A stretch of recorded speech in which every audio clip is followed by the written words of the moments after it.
What's up, Power Rangers fans? This is John of Video Games in the World. As you all know, there are plans to reboot the Power Rangers franchise. I remember hearing that Paramount was going to make the reboot, and honestly, I hope it does if it's true that Paramount does it. I know I'm like 2 days late for this, and I'm sorry, real life stuff, but I read the news that the Power Rangers are now going back to Disney. Disney Plus is working on a new live-action Power Rangers series to reinvent the series for a new generation of fans. The Wrap reported that Percy Jackson and the Olympian showrunners Jonathan E. Steinberg and Dan Schatz are in talks to write, showrun, and produce a live-action Power Rangers series for Disney Plus and 20th Century TV. According to The Wrap, Power Rangers owner Hasbro intends for the series to reinvent the franchise for a new generation of fans while keeping existing fans on side. As you all know, the Power Rangers first premiered in 1993 and has become very popular ever since. It spawned toys, coloring books, video games, movies, and tons of merchandise as well. In 2018, Hasbro bought the franchise and decided to scrap the planned sequels of the 2017 movie. And now, Disney is planning to make a new live-action series. This is not the first time that Power Rangers series was involved with Disney. From 2003 to 2009, the Power Rangers series was owned by Disney until it was purchased by Saban once again. When Disney owned the Power Rangers, the show would no longer be filmed in California, but instead it would be filmed in New Zealand ever since. The Disney Power Rangers shows were Ninja Storm, Dino Thunder, SPD, Mystic Force, Operation Overdrive, Jungle Fury, and finally, RPM.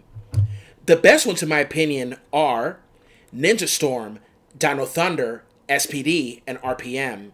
Jungle Fury was okay. Mystic Force was not bad, but not that good. Operation Overdrive, I didn't like it very much. But at least Once a Ranger was a good anniversary special. I'd rather watch Once a Ranger than the so-called legendary Battle for the Super Mega Force, to be honest.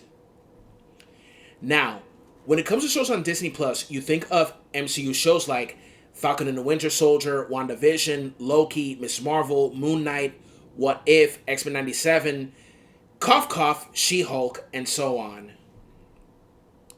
When you think of Star Wars shows on Disney Plus, you think of The Mandalorian, Book of Boba Fett, Obi-Wan Kenobi, Ahsoka, The Acolyte, Skeleton Crew, Star Wars Visions, The Bad Batch, etc.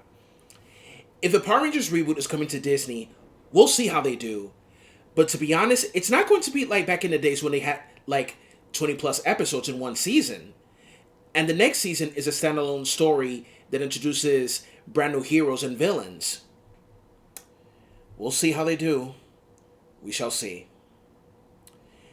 And I know how a lot of people will react because it's Disney. I can already see a lot of Disney haters saying it's going to be woke and full of agendas. There's going to be a male Pink Ranger, and of course, I can hear them say, "The message." Let's not forget that if one of the Rangers is LGBTQ, they're going to snap. Well, guess what? In 2017 movie, we had an LGBTQ Ranger, Trini. And in the TV show, Dino Fury, we had an LGBTQ Green Ranger, Izzy Garcia, who turned out to be a lesbian. Dios mío. These guys have no life, I'll tell you that. Sad how they have so much negativity. Very sad. And I pity them for that. I really do. And by the way, to those who say it's going to be woke, Power Rangers was always woke since 1993 as they were diverse and inclusive and taught positive messages such as being a friend and not a bully, protect the environment, and also to always care for one another and yourselves as well. We shall see when it premieres how it turns out. If you have something to say about this, then comment, share, like, and subscribe. This is John of Video Games in the World. May the power protect you. Bye.